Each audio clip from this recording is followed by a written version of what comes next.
बात अब होगी उत्तराखंड की खबरों की। सीएम धामी की अध्यक्षता में कैबिनेट की बैठक हुई और बैठक में 12 प्रस्तावों पर मुहर लगी है। पर्यावरण मित्रों को अब मृतक आश्रित का लाभ मिलेगा। 2013 से कार्यरत 859 पर्यावरण मित्रों को लाभ और बीएस की जो 6 सिटी बसें उनको 50% सब्सिडी मिलेगी। सीएनजी और बीएस 6 सिटी बसों को सब्सिडी मिलने वाली है 50% या अधिकतम 15 लाख तक की सब्सिडी मिलेगी।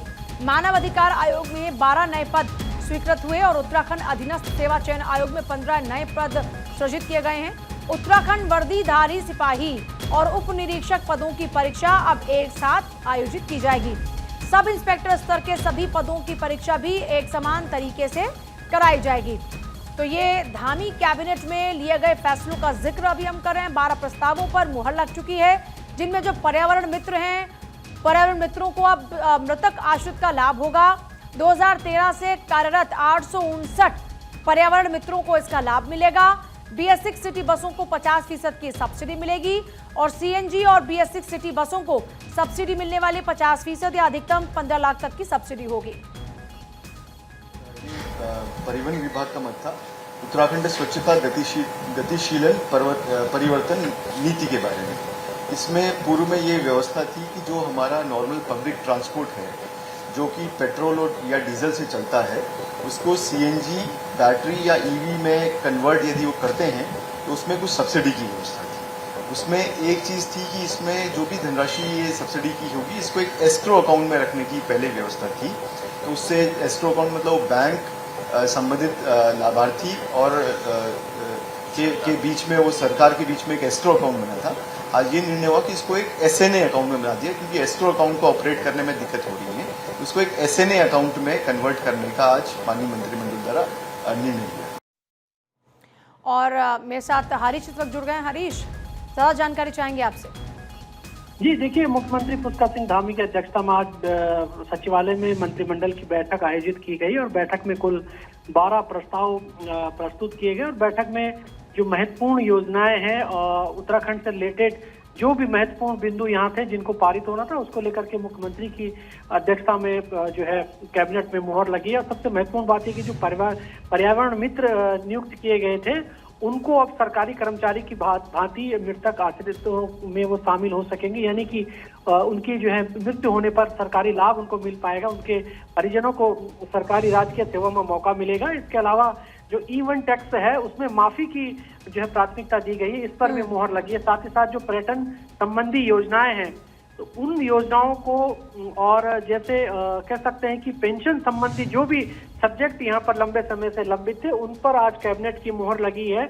क्योंकि इसके साथ साथ देहरादून में जो सीएनजी और बीएस 6 सिटी बसों को में जो है 50% की सब्सिडी मिलेगी, यानी कि यदि हम धनराशि की बात करें तो 15 लाख तक की सब्सिडी यहाँ पर मिलने जा रही है।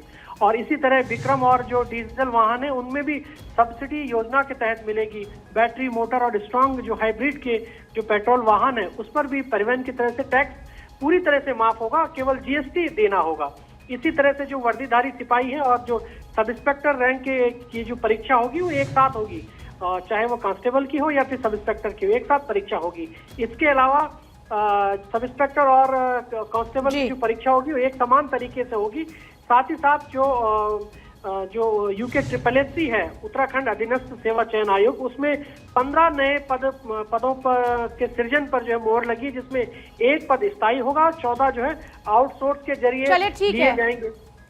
हरीश, बहुत शुक्रिया आपका फिलहाल पूरी जानकारी के लिए। चलिए आगे बढ़ते बात करेंगे। सीएम पुष्कर धामी ने जो एक्स पर पोस्ट किया है, उस पोस्ट का रुख करते हुए दीनदयाल उपाध्याय होम स्टे योजना को लेकर पोस्ट किया है। अब तक राज्य में 5000 से ज्यादा होम स्टे रजिस्टर हो चुके हैं और सीएम धामी ने लिखा विकास भी विरासत भी, ये लिखते हुए उन्होंने दीनदयाल उपाध्याय होम स्टे योजना का जिक्र किया और लिखा है कि इसके अंतर्गत अब तक राज्य में 5000 से ज्यादा होम स्टे पंजीकृत हो चुके हैं और ये पहल न केवल स्थानीय लोगों को रोजगार के अवसर प्रदान कर रही है, बल्कि देश विदेश से आने वाले जो पर्यटक हैं उनको हमारी समृद्ध सांस्कृतिक विरासत से भी जोड़ रही है। होम स्टे के माध्यम से पर्यटक हमारे रहन सहन, खान पान, परंपराओं को नजदीक से जान पा रहे हैं। यह योजना विकास और संस्कृति के संगम का सशक्त उदाहरण बन रही है। तो दीनदयाल उपाध्याय होम स्टे योजना के तहत में 5000 से ज्यादा होम स्टे अभी तक पंजीकृत हो चुके हैं और इसका जिक्र किया है विकास भी विरासत भी लिखते हुए पुष्कर धामी ने। दरअसल सरकार ने प्रमोट किया होम स्टे योजना को, जिसके जरिए जो उत्तराखंड के वासी हैं वो अपने रोजगार के लिए अब होम स्टे, जैसे आप होटल्स में ठहरते हैं वैसे ही होम स्टे, जहां पर आपको घर जैसी अनुभूति होगी, घर जैसा खाना मिलेगा। और खास तौर पर जो विदेशी पर्यटक होते हैं वो बहुत प्रेफर करते हैं होम स्टेज को। इसकी दो वजह होती हैं। पहला ये कि वहाँ की संस्कृति को, वहाँ का जो कल्चर है जो एस्टैब्लिश हो रहा है और भी और बेहतर वे में, उसको करीब से देख पाते हैं। साथ ही साथ ये कंपैरेटिवली सस्ता भी रहता है, तो हर लिहाज से ये उनके लिए फायदेमंद रहता है।